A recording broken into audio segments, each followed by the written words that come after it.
کم viewers, گال پہ تل کا نشان ہے آج کی نئی قصت۔ محلے کی لڑکیاں صحن کے بیچوں بیچ چٹائی پر بیٹھی ڈھولکی بجانے اور گانے میں مصروف تھیں۔ تالیوں اور گانوں کی آواز پورے گھر میں گونج رہی تھی، مگر یہ شور فرحاد کو اس وقت زہر لگ رہا تھا اور اس کے دل و دماغ پر ہتھوڑے کی طرح برس رہا تھا۔ شیریں بھی اس کے درمیان بیٹھی ہلکی ہلکی تالیاں بجا رہی تھی۔ فرحاد کا بس نہیں چل رہا تھا کہ اس کو ان سب کے بیچ سے اٹھا کر بھی لے آئے، مگر وہ ایسا نہیں کر سکتا تھا، اس لیے مایوں کی رسم ختم ہونے کا انتظار کرنے لگا۔ گھر میں کوئی مرد نہیں تھا، شاید اس لیے شیریں ان سب کے درمیان آ بیٹھی، ورنہ تو مایوں کی دلہن کسی کے سامنے نہیں آتی تھی۔ فرحاد یہی سوچ رہا تھا جب اسے قریب سے کسی دھکی گانے اور کی آواز آئی، اور چٹھی نہ کوئی سندیس، جانے وہ کون سا دیس، جہاں تم چلے گئے، جہاں تم چلے گئے۔ وہ آواز کی سمت پر چل پڑا۔ یہ آواز یقیناً کاشی کی چھت سے آ رہی تھی۔ وہ دیوار کے قریب آیا اور جھانک کر دیوار کے اس پار دیکھا جہاں کاشی چارپائی پر لیٹے آنکھیں بند کیے شاید گلابوں کی یاد میں یہ گانا سن رہا تھا۔ کمینہ کہیں کیا پہلے جس سے جان چھڑوانے کے بہانے ڈھونڈتا تھا، اب اس کی یاد میں پاگل ہو کر دکھی گانے سن رہا ہے۔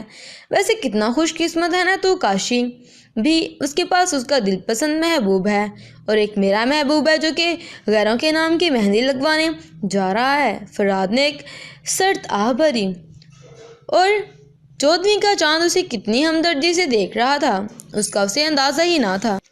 جس وقت وہ چھت پر آیا تھا آسمان ستاروں سے بھرا ہوا تھا، مگر اب ستارے کہیں غائب ہو چکے تھے کیونکہ بادلوں نے شاید انہیں اپنی آڑ میں چھپا لیا تھا۔ ٹھنڈی اور تیز ہوا چلنے لگی، لگتا تھا آج خوب بارش ہونے والی ہے۔ فرحاد کو لگ رہا تھا کہ بارش ہونے والی نہیں بلکہ ہو چکی ہے، اور اس کا دل اس پانی میں بہہ رہا ہے، اور بہتا بہتا کہیں دور ہی نہ چل جائے، کیونکہ اس نے یہ دل کب سے شیریں کے لیے سنبھال رکھا تھا، مگر اب تو دل بھی کہنے لگ گیا تھا، کب تک قید کر کے رکھو گے مجھے، اب تو آزاد کر دو، جس کے لیے مجھے ایک عرصے سے قید کیا ہے۔ آج آخر اس سے پوچھ ہی لوں کہ اسے میری ضرورت بھی ہے یا نہیں، آخر اور کتنا انتظار کرواؤں گا شیریں۔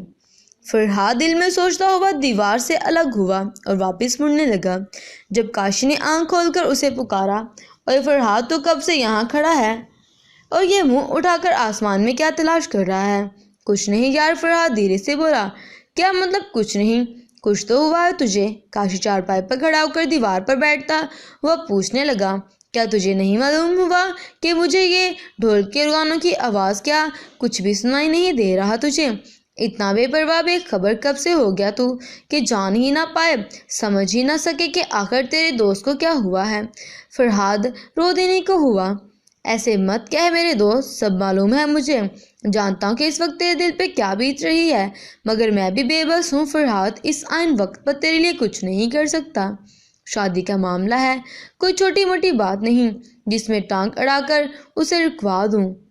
میں جانتا ہوں کاشی تو نے ہر مشکل وقت میں میرا ساتھ دیا ہے، یہاں تک کہ مجھے 1 مہینے کے اندر اندر نوکری لگوانے میں بھی میرے ساتھ گرمی میں سارا دن بائک دھڑانے میں تیرا بہت بڑا ہاتھ ہے، اور میں یہ نہیں کہوں گا کہ میرے لیے ابھی بھی کچھ کر، ہاں مگر ایک دفعہ ہاتھ اٹھا کر میرے لیے دعا ضرور کرنا میرے بھائی، کیا پتہ تیری دعا ہی قبول ہو جائے اور شیریں کسی اور کی بجائے میری بن جائے۔ کیوں نہیں میرے یار، میری دعائیں تو ہر وقت تیرے ساتھ ہیں۔ کاشی نے صدقے سے دل سے فرحاد اور شیریں کے ملن کی دعا کی۔ ملے ہو تم ہم کو بڑے نصیبوں سے، چرایا ہے میں نے قسمت کی لکیروں سے، تیرا فون بج رہا ہے، فرحاد نے اسے اطلاع دی۔ او ہاں۔ کاشی نے چارپائی پر چھلانگ لگاتے ہوئے فون اٹھایا اور اپنی گلاب جیسی گلابوں سے باتیں کرنے لگا۔ فرحاد سے اب شیریں کا انتظار کرنا مشکل ہو رہا تھا، اس لیے غصے سے بڑے بڑے قدم اٹھاتا ان کی دیوار کے پاس آ